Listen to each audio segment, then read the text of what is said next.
we have different types of muscle. We have cardiac, smooth, and neuroskeletal muscle. So always remember, the ones that are stated are your cardiac and your skeletal. For smooth muscle, non-striated siya. And basically, for those that are voluntary, si skeletal muscle lang yung voluntary. Involuntary for both cardiac and your smooth muscle. Okay? And then, yan, so alam niyo naman ito.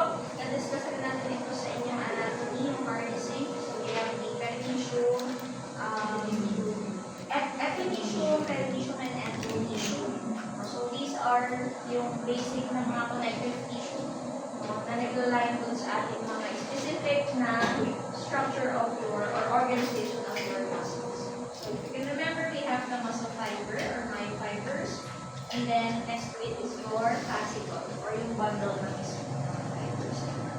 Then comes your muscle itself. Okay? So, yan. So, ito yung microstructure, no? And doon sa isang muscle fiber, nasabi ko nga merong myofibers. May mga maliliit pa yan ng mga structures yung isang myofiber.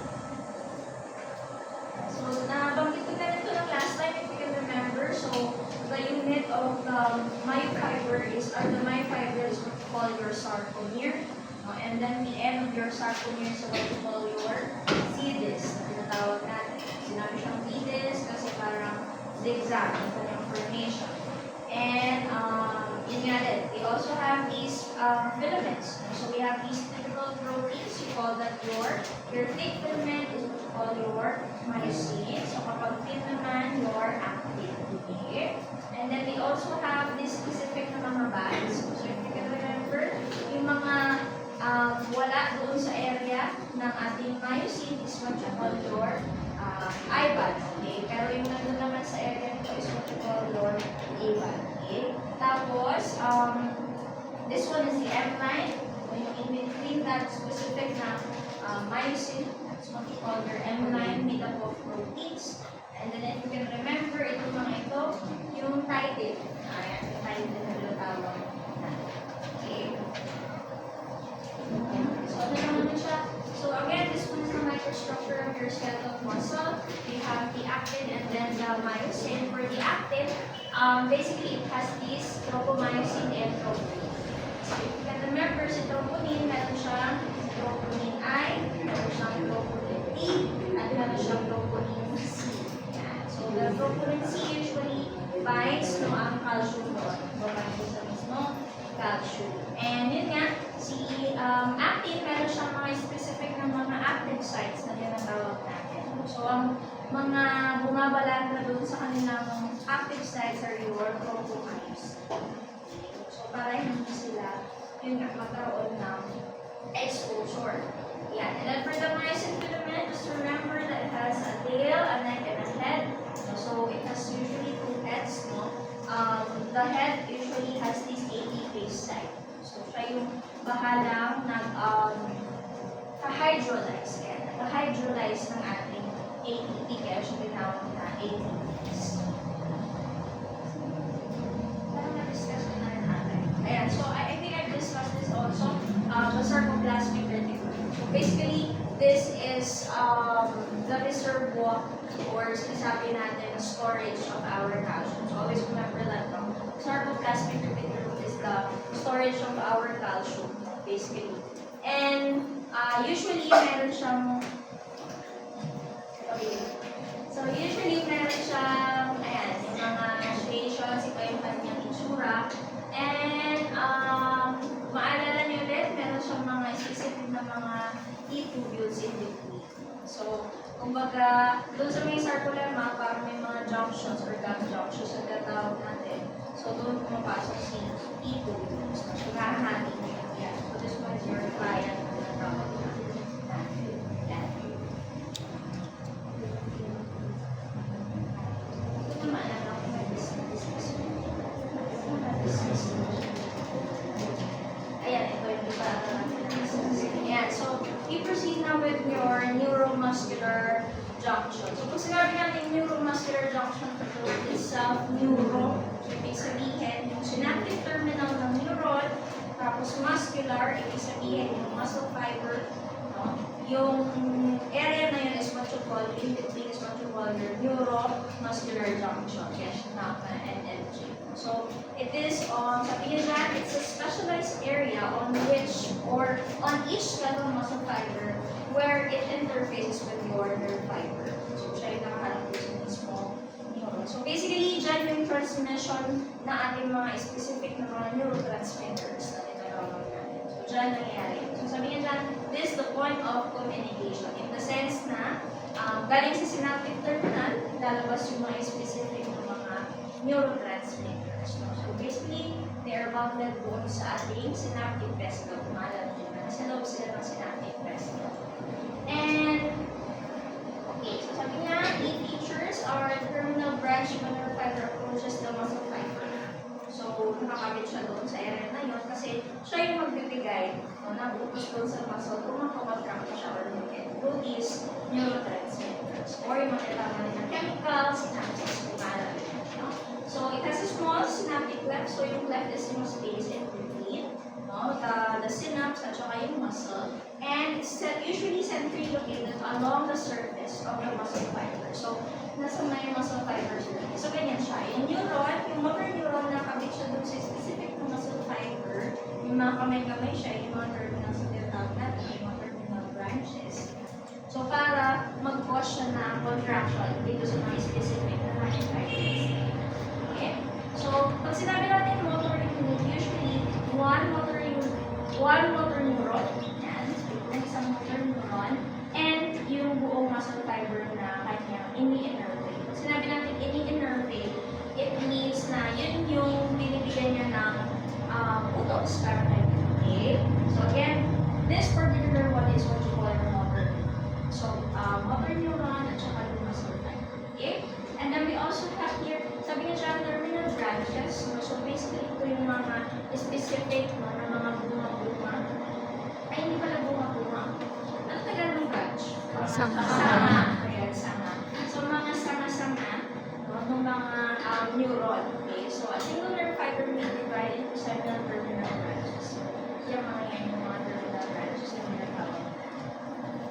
Okay? So what is the function of your NMJ? So basically, the function of your neuromuscular junction is amplifier for nerve impulses. So basically, they're the ones responsible para masabi galing sa brain, papunta doon sa muscle, na galawin mo itong parte na ito. Okay, so arrival of nerve impulse results as a component release to your synaptic cleft. So yun na ang pakuha. Ay, hindi ko na naisip na lang ito. May history kasi siya. Mismo neuron natin, di ba, may propagation natin na tawag. Para ma-reach niya yung certain na mga specific na mga neurotransmitter. So once nasabi na, oy, ilabas mo na itong neurotransmitter na to, so lalabas na siya through this junction. There's neuromuscular junction. Okay? So sabi niya dito, the calcium ions from your extracellular fluid enhance your ACH release. So meron siyang function si calcium ions when it comes to your ACH release. No? So, ano naman yung action ni acetylcholine itself? So, nabasahin ko muna. The ACH increases muscle membrane permeability to sodium ions, initiating depolarization. So, if you can remember, doon sa ating neuron, the presynaptic and postsynaptic neuron. So, once na na-release si neurotransmitter, didikit siya doon sa specific, diba, na mga lines. For example, this one is your, wala siyang team.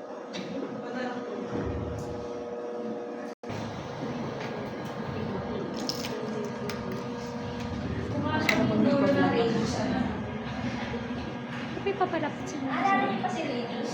Kilala niyo pa siya? Yes. Siya lang ang nag-duty. Ayan. So for example, we have the, this one is your presynaptic terminal, right? Or yung mismo neuron itself. And then imagine natin na this one is your postsynaptic neuron.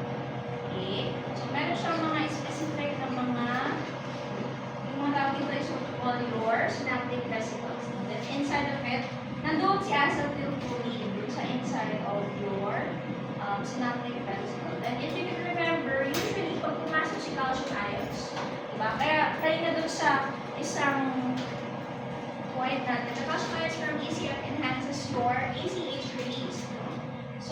happens is, meron kasi tayo mga calcium channels dito. Sa end usually ng ating mga neurons. So, CA. Ayan. So, what happens is, pag pumasok yung mga taas na pag pumasok si calcium ions, yan. So, what happens, it would trigger, di ba, yung mga release signs na natin. If you can remember, na-discuss ko siya doon sa nervous system. Yan, discuss yung nervous system. What happens is, yun nga, nagkakaroon tayo ng, ito, yung mga certain na mga proteins, nagdidikit sila with each other. Yung protein na nandito, malayo kasi siya eh. Okay, and then, nandito sila together through your calcium. Kaya, yun yung role ni calcium. So, ha? Maasim. Okay. So, kasi picture mo kanina. So, what happens is didikit siya, di ba, with your calcium, and then hihilain, di ba, si mismo synaptic vesicle. So, pag hinila niya na, yun, na-fuse na siya to membrane, and then yung mga laman ng mga acetylcholine would then exit your presynaptic terminals. Now, what happens is yan, yung action of acetylcholine natin. So, lumabas na si acetylcholine. Now, what happens to your acetylcholine? So, again, we have here yung mga specific na mga channels. No? And these channels, no, usually, these are what you call your, maalala nyo, your ligand-gated. No? Why is it ligand-gated? Kasi Tumidikit. May dumidikit para mag-focus. may dumidikit na chemical. So, didikit ngayon si acetylcholine. So, pag dumikit si acetylcholine, sabi niyo dyan, the ACH increases muscle membrane permeabilities to your sodium ions. Okay? Initiating depolarization. Diba sa depolarization, tumataas ang sodium contents inside. So, it's a ligand-gated channel. So, pag dumikit si acetylcholine, no? So, yung mga specific na mga sodium, pasok sila dyan. Okay? They would move inside of your postsynaptic terminal. And then, sabi nga dyan, the depolarization spreads, okay, in all directions from your neuromuscular junction is transmitted by your sarcotubular system. So, what happens is, meron tayong mga, meron tayong tinatawag na, if you can remember, we have this specific propagation. Propagation naman, yung tawag natin. So, for example, we have these different muscles, different channels. So, ito ligand-gated, ito naman ay mga voltage-gated na tinatawag natin. These are voltage-gated in the sense na, pag pumasok si sodium, to the inside of that, no? So, syempre, it will create what? Energy. Voltage, usually, positive siya, di ba? Positive energy, positive charge, okay?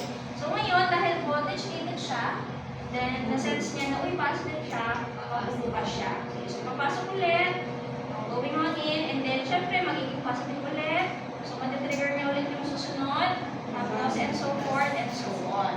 Okay? Pagdating dito, sa area na to, or for example, no, nagturo tayo sa mismong muscle, na-reach niya na yung muscle area. Dapat pala muscle kasi ito yung so, kung nari muscle na lang yun, ayan na. So, ito yung introduce na. Tapos, meron tayo mga sarcolemma. Ayan. Sarcoplasmic. So, what happens is, yun nga, nagkakaroon tayo ng propagation of your Kita pa ako yan, no? Kasi grabe yung result ko eh. Sagad na siya eh. Ayan. So, what happens is nagkakaroon tayo ng propagation. Okay? And we have this specific number of receptors pagdating doon sa ating sarcolemma. May mga nakakabit dyan at may nakakabit dito sa ating sarcoplasmic reticulum. So, sabi niya dyan, okay, acetate ulit muna tayo, no? Na-trigger niya yung mismo depolarization because nung dumikit siya, pumasok yung mga sodium. And that causes propagation of your action potential. Okay? So, punta tayo sa next step. Ayan. So, ngayon naman si calcium naman na. Okay? So, the calcium role, sarcoplasmic reticulum stores high amount of your calcium. Okay? So, again, this one, for example naman, this is your sarcoplasmic reticulum. So, lagyan natin siya ng calcium, calcium, calcium,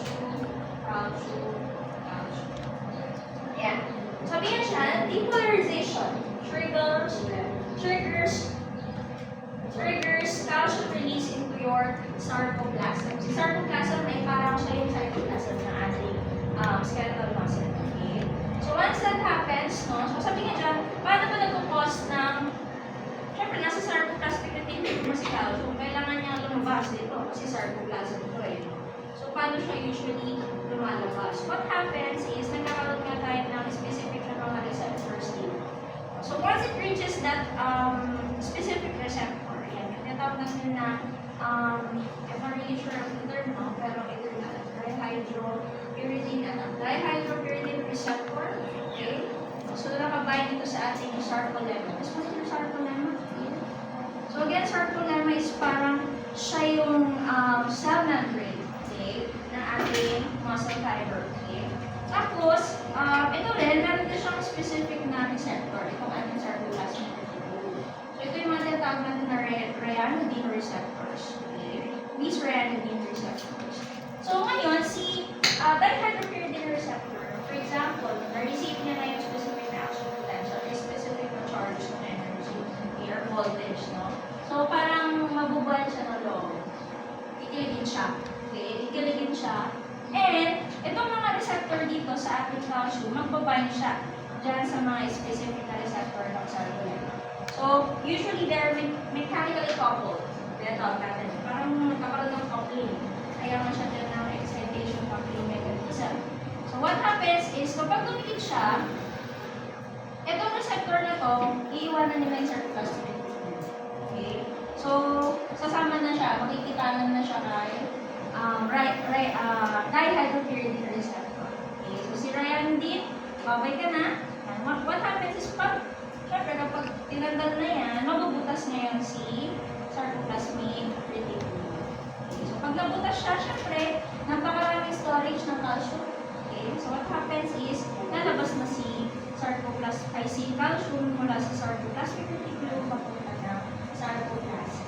Okay, and sa sarcoplasm, doon na natin makikita yung mga specific na mga sarcomeres. So, doon na sila nag-aantay, mga sarcomeres na mga yan. Okay? So, this one, for example, this is your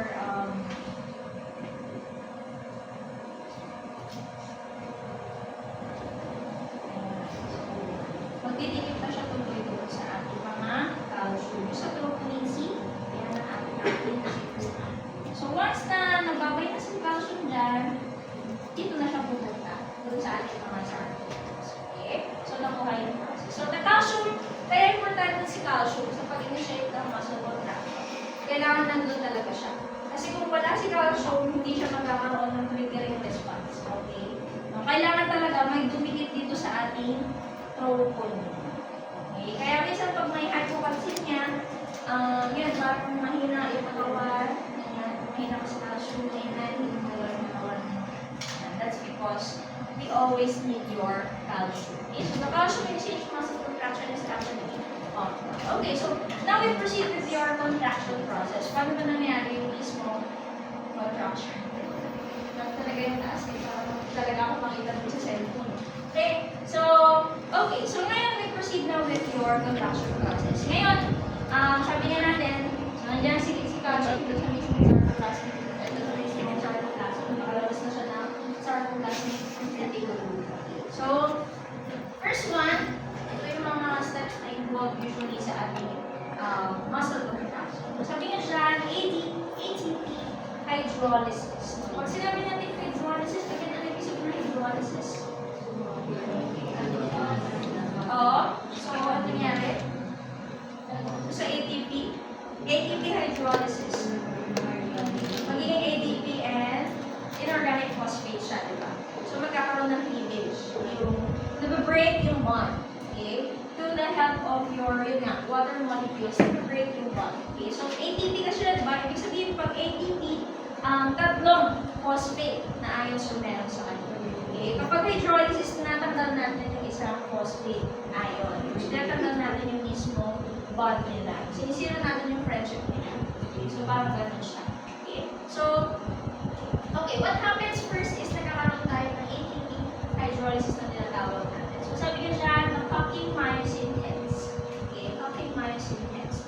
Bakit siya tinawag na ating myosin head. So again, if you can remember, si myosin, yung kanyang head ay may ATPase at okay?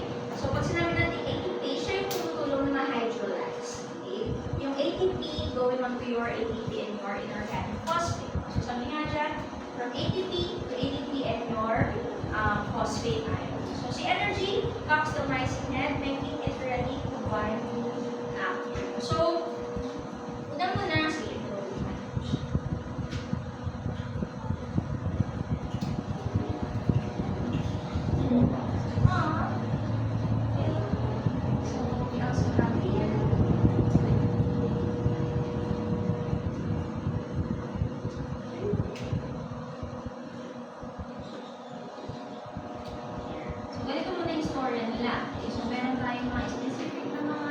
myosin heads. Okay, ito yung myosin natin. And this one is your actin. Okay. This one is your troponin. Ayan, kung maalala nyo, we have your troponin. Ayan. Okay. So what happens is, itong head ng ating ATP ay ng ating myosin. Generally, meron talaga siyang ATP. Okay, no? Pero since nga may ATPase activity siya, no, what happens is nagkakaroon tayo ng hydrolysis. So, nagiging ATP plus PI na. So, instead of ATP nakadikit sa kanya, so nagiging ATP plus inorganic phosphate na nandiyan sa mismo head niya. Okay? So, sabi niya dyan, the energy packs the myosin head, making it ready for binding to actin. So, for example, nakatayo lang si myosin head. Kapag nagkaroon tayo, ayan, ng cleavage ng inyong ATP, ang nangyari sa kanya, parang umaatras siya. Parang siya lumiliyan. Parang gano'n. So, from the direction of phase, ang nangyari sa kanya, ito nakatayo yung gano'n, ano? Ito, gano'n siya, lumiliyan siya. Okay? So, yun yun. Kapag naging ATP plus PI siya. So, nagiging ganyan yung kanya activity. Kaliyan na siya. Next one is, ano naman nangyayari kay calcium? Ngayon, si calcium, diba nakalabas na ng sarcoplasmic reticulum. So, pag nakalabas na ng sarcoplasmic reticulum, again, meron tayo troponin C sa ating actin. Okay? And this troponin C usually it binds with your calcium. Okay? So, pag dumikit si calcium, ang nangyayari sa kanya is, if you can remember, we have the troponin E. So, si troponin T siya yung nakabind doon sa mismo tropomyosin. And sabi ko kanina, doon sa mga specific na active sites ng ating actin, yan yung mga active sites na yan. Yan, yung active site naman yan. Naka-ano sila, nakasarado. Okay, so, sila yung parang nagiging tagging ng ating active site. Okay. So, once na dumikit itong si calcium dito sa ating troponin C, etong tropomyosin, nahihila siya bigla. So, sumasama siya. So, nawawala yung tabbing na yun. Okay? Nawawala yung mismong tabbing. Kasi nga magkakadikit lang sila with each other. So, pag nawala yung tabbing, syempre, itong mga active sites na to, very exposed na sila. Okay? So, we're ready. Sabi niya gano'n. We're ready to meet you. Sabi niya gano'n sa head. Okay? So, ayan. Na-expose na again. So, yun yung role ng calcium. Bayan si calcium, natanggal si tropomyosin. Not necessarily natanggal ha, kasi double helix yung actin. So, kumbaga, natanggal lang yung mismong tabbing, pero nandun pa rin si tropomyosin. Here. So, sabi niya dyan, causing the tropomyosin to move, exposing the actin active sites. So, ito yung mga actin active sites. Now, what happens is nagkakaroon tayo ng cross-bridge formation. After nun, ito na yung tinatawag natin na power stroke. Okay? So, the myosin heads then bind to actin and tilt toward the sarcomere center, pulling actin inward. So, the ADP plus your phosphate ion are being released, then generating force itself. So, again, if you can remember, ADP plus PI na siya. Yan. So, nakahila siya, no? So, nag-cup na siya.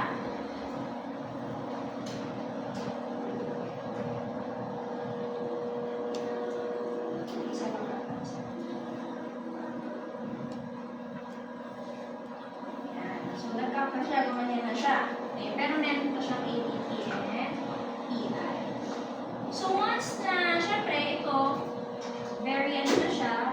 single and ready to mingle na siya, okay, what happens is, kailangan niya ng energy para pumunta yung head dito sa mismong active site. Okay? So, ang nangyayari dyan, tinatanggal ulit natin si phosphate ion. So, nagbababay tayo sa kanya. Okay? So, goodbye. Goodbye, phosphate ion na tayo. Okay? Babay. Pag nagkaroon tayo ulit, kasi usually diba pag natatanggal ulit tayo sa phosphate ion, nag-generate ulit ng energy. Okay? So, once generate energy, yung dating nakaganyan, magkakaroon siya tuloy ng power stroking mechanism. Bigla siyang forward. Okay? So, pag forward na siya, didikit na siya dito sa mismong active site ng ating active. So, pag forward, so again, forward na siya kumari ha. Forward na siya. Kasi natanggal na yung may ADP pa siya. So, once that it forwards, no, pag dumikit na siya, doon naman na-release yung ating ADP. Okay? Kapag na-forward, dumikit sa active site, patulak doon sa mismong center. Okay? So, because of that, dahil na diba yung itsura ng ating muscle, so if you can remember, we have here, tapos ito yung myosin natin, for example, and yung actin. Ayan.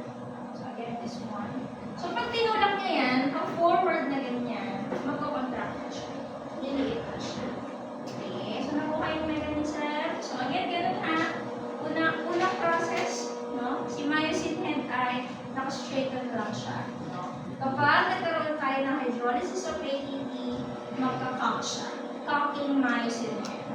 Okay? And then, the calcium would bind with your troponin C. So, nag-bind siya dun sa mismong troponin C, maaalis yung tropomyosin. Okay? May expose yung active site, okay, of your actin. Okay? So, again, we have the ADP and phosphate ion. Maalis ulit si phosphate ion. No? So, mag-generate yun para mag-move forward. Mag-lean forward siya.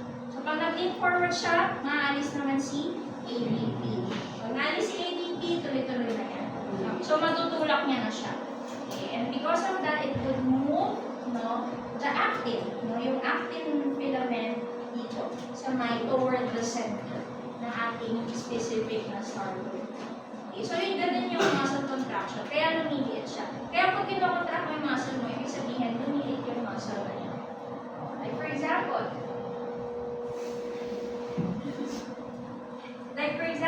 no, meron tayong muscles na ating, ito, biceps natin. Pag sinabi mo, ito-contract mo yung biceps mo, di ba ganyan siya? Okay, lumiliit yung area ng mismong muscle. Ayan, so nagko-contract siya. Ibig sabihin, lumiliit din yung mismong myofibers natin. So, ganun ang contraction process na. Okay?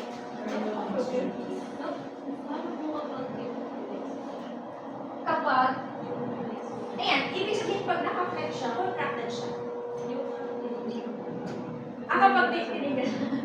Kapag tinigasan ko yung flexion niya, contraction pa rin. Contraction pa rin siya. As long as, ano siya, kasi nga diba straighten siya. Kapag flex mo na siya, lumiliit siya eh. So, contraction yan yung mechanism. So, ibig sabihin, kapag in-microscopic view mo siya, ganun din nangyayari sa mga sarcomere. So, nagsisiksikan yung mga actin filaments. So, papunta doon sa mismo gitna ng mismo sarcomere. Okay, so ganun yung mismo nangyayari. Yan, so, this one, ano naman na to? Detachment and recocking mechanism. So, kung baga ang mangyari naman dito, dahil nga nawala na si ATP, di ba wala nang naiwan sa kanya. So, for example, naka-forward na siya, pero nakadikit pa rin siya sa active site. Eh, hindi naman comfortable yung mismo posisyon na yun. Hindi pwedeng nakaganon lang siya. Kailangan maalis siya ulit.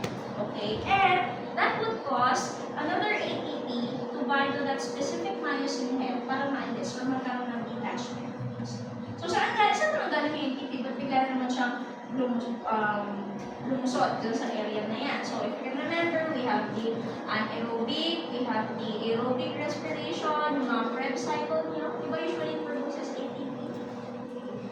So, sila yung pumupunta dun sa mga myosin head para magsabi, alis ka na dyan. Okay. And then, after nun, same process ulit. babalik sila ulit hanggang makapag-produce ng contraction mechanism. So yun yung tinatawag natin na sliding filament mechanism. Kasi nag-i-slide yung mismo actin at saka yung mice. Yes, tinatawag na sliding. So ito lang is yung mismo process niya. So yun, hydrolysis, and then nag-bind together, tapos binulak niya, and then after nun is nagkaroon tayo ng detachment. Yeah, so always remember, the energy for contraction is kapag nagkakaroon tayo ng hydrolysis of the lower ATP. Ayan, so ito naman, ang sinasabi dito is yung rigor. So, di ba pag namatay ang isang tao, Rigor mortis. Rigor mortis. rigor naman. Oo nga, napalala kasi yung parang na yun.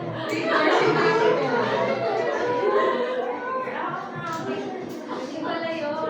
Sino ba kasi yung rigor doon? Si Ganesada. Si Janice. Wow, alam na alam. Hindi niya iskada. Ganun na. So, si Janice Estrada yung rigor. Tapos, yung parang asawa niya ata yung nagre-rigor. Rigor si Tanggol. Ayun, rigor si Tanggol.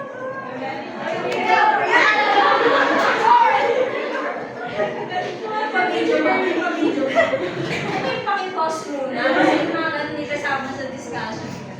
Okay, so what happens kapag nagkakantay ng rigor? Okay, yung pag namatay ang isang tao, tumitigas siya. Rigor mortis. So that's what you call your rigor mortis. Actually, may mga phases siya. So, ang nangyayari, bakit siya tumitigas? Or bakit? Continuous lang yung contraction process. Kung ibig sabihin, contracted masyado yung muscle, tuligas yung muscle masyado. So, what happens is, remember, kailangan lagi natin ng ATP. Okay? So, ATP ang ginagawa niya para ma-detach yung mismo head from that specific na active site ng actin at saka yung myosin head. Diba? Kasi kapag dumikit si ATP doon, hihiwalay siya. Okay? Hihiwalay siya dun sa mismo actin na area. So, syempre, kapag patay ka na, wala nang ATP production. Okay? Yes! Ano yes? So, wala nang ATP production. So, kapag wala nang ATP production, kapag nag-contract yung muscle, tapos walang ATP, forever na siyang ganun. Okay? Kaya matigas na siya. Ibig sabihin, contracted na siya all throughout the time. Nung namatay siya, hanggang maging abo na siya, hanggang mga siya ay iba na ang itsura. Okay? So yun, sabi niya dyan, the myosin heads cannot detach from your actin filaments. So, yun lang yung physiology of rigor mortis. Okay? So, pag for example, nabasa niyo what is the physiology of rigor mortis? Because there is not enough ATP. No? And the ATP usually is the reason why the actin detaches from the myosin. Okay, so ganun lang naman siya.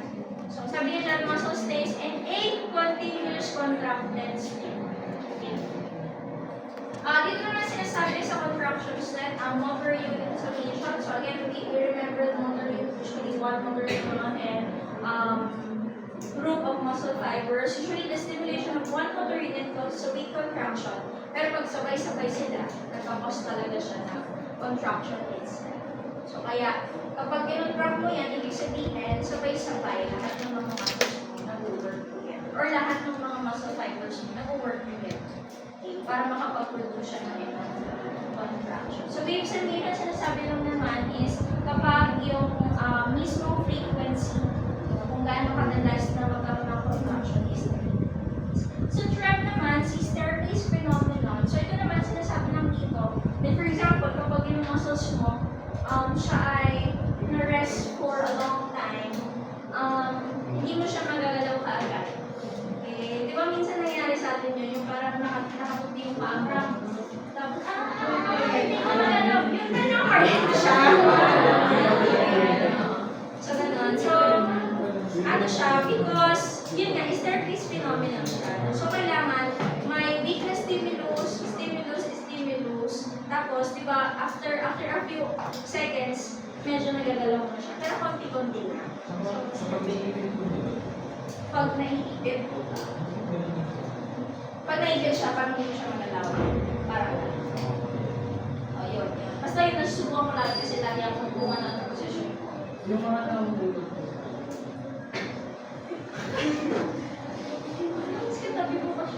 So,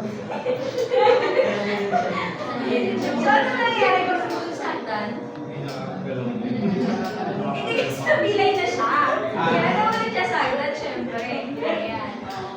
So, yun. So, very important yun. And at the same time, meron din tayo ng other clinical significance ng muscle contraction. Like, for example, pag hindi mo naman siya masyadong nakakontract lagi, no? So, yung lagi kang nakahiga ng matagal na panahon, iba naman yun. Iba naman yung state na. Ngalay na kasi siya eh. Ngalay na talaga siya. So, okay, for the stiff neck in case, no? So, actually, parang may pagka-staircase phenomenon siya. Pero kasi, ang nangyari doon is naging fatigue na yung muscle. Siyempre, over-contract na ba wala mo? Ano mo ba cramps? Kapag yung cramps naman, okay, for the cramps itself, no, minsan kasi kapag nagkakaroon tayo ng overstimulation of your muscles, di ba usually ang cramps nangyari minsan kapag pagod na pagod ka. If you remember, we have the muscle fibers that are white and the red ones. So usually kapag yung red fibers na tayo yung 4 endurance at saka yung isa naman ay first purposes. So napapagod yung mismo specific na muscle fibers mo kaya nagkakaroon ng cramp. Okay, yun. Kaya may muscle na white at saka red muscle fibers. Yun for the stiff neck, fatigue talaga siya. Na-over-fatigue yung muscle mo. Kasi on the state na contracted siya ng isang buong gabi. Kasi iba yung muscle memory. Lalo po na yung mga yung cases ko na kumagalaw po yung mga patay na tayo. May state kasi ng rigor mortis, nagkagalaw talaga sila. Okay. Pero ano lang yun ha, yun yung saktong pagkapatay. Okay. Kasi syempre, meron pa rin mga ano yan eh, may mga impulses pa rin yan. So gagalaw pa rin siya. Pero matawag ka na pag 3 hours, tapos bigla siyang gumalaw, iba na yun. Okay. So yung mga ano lang, within an hour, within 30 minutes na yun. Di ba yung iba, ano pa, nasusubukan kaya sa mga pasyente yung nai-euthanize. So minsan, ano pa, nagpakontract pa sila. Pero within minutes lang siya. So within minutes, medyo gumagalaw-galaw pa siya. Kaya akala ng owner, put siya doon, patay na siya. Ganun yun siya. Hindi. Oo, patay na siya, sabi. The skin agad na po katulad ng mga frog, gumagalaw pa rin sila kayo. Niluluto lang yan. Oo, kasi yung mga meat, kasi gumagalaw pa yung... Tinanggal na sila. May ulo pa yung gumagalaw. Ano yun? Okay lang mo yung... Yung parang skin alive man po dyan, gumagalaw. Wala na yung ulo. Oo, yun. Wala na papasok na yung Gumagalaw. hindi ako alam mo, hindi ko sure kung ano yan. Gumagalaw din siya, tapos yung mga medyo,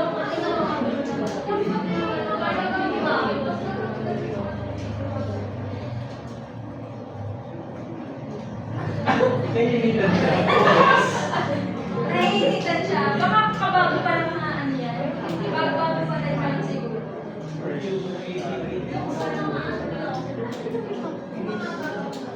Siguro the trigger ng heat, baka gano'n, may triggering infection. Sila ay siguro, I'm not really sure. Hindi ako masyadong sure.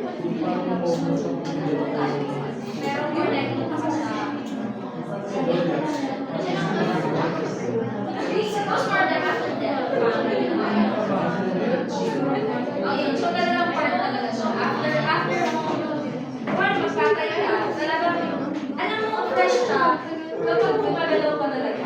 Kasi talagang post-mortem, ano, iba naman yung iba naman siya. Parang pa-seizure ka na So, ano siya, part siya ng sabi ko nga, part siya ng post-mortem. Hindi ko pala sa dalawang slides na lang, sorry. Tapos pag, yun nga, pag for example, bedridden na, di ba may mga lamang na yung mga case na bedridden sila, nag-atrophy na yung, pag sila na-atrophy, lumiliit na yung kanilang mga muscle cells, yung mismo tissue ng muscle nila. So what happens is, mapasin nyo, bayat, hindi siya pantay, yung mga areas. Meron din yung iba yung hypertrophy, yung malaki yung muscles, mga ganyan, due to overactivity. Kaya di ba ang malaking muscles natin,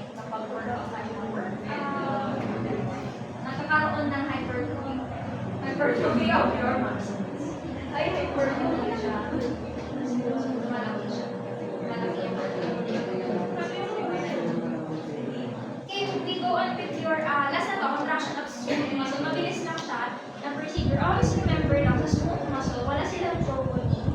Okay, di ba si troponin siya yung pinilitan na calcium, no, sa ating filament. Okay, so what happens here is, ang isa pang difference pala, di ba si smooth muscle ay si skeletal muscle, sa anong gagaling itong calcium niya? Sarcoplasmic reticulum. Okay, so alam ko natin kung bakit ito. Pero anyway, galing siya sa sarcoplasmic reticulum. So, yun pa din. Ayan. Pero sa smooth muscle, just remember na usually yung mga calcium na pinagagalingan ay galing from your ECM or extracellular fluid. Only a small amount comes from your sarcoplasmic reticulum. No? So, ang pagkakaiba lang nila with your smooth muscle, si smooth muscle kasi, usually, meron siyang protein inside. That's what you call your calmodulin na tawag natin. So, instead of troponin sa ating skeletal muscle, they have this calmodulin. So, once na dumikit si calcium sa calmodulin, so that's what you call the calcium-calmodulin complex na tinatawag natin kasi nagdikit sila, it would then activate the specific na mga myosin-like chain kinase. So, yun yung nasa part ng ating myosin. So, once that activates it, no, so that would then cause your muscle contraction. So, ano lang siya, again, pumatok si calcium from your ECM and then some from your sarcoplasmic reticulum. This one is your calmodulin. So, pagdating doon, nagkaroon sila ng complex, nagsama sila, and then this calcium-calmodulin complex would then activate your myosin-like chain kinase. So, kapag na-activate si myosin-like chain kinase, doon nagkakaroon ng muscle contraction. Okay, so, doon nagkakaroon ng movement of the head of your myosin. Okay, so yun lang naman ito, kabaliktaran lang naman kung paano siya nag-relax. So, nawawala si calcium, nawawala din yung mismo activation of your myosin, light chain kinase, and so forth. So, may mga tanong pa kayo regarding muscle contraction? Okay, so yun. So, gamitin na lagi yung muscles niyo. Ano yung sinabi? Okay, so, basta wag over fatigue. Kasi di mo mangyari na nakukulit ako. Grabe. Iba naman yung sa baki. Kung galing para na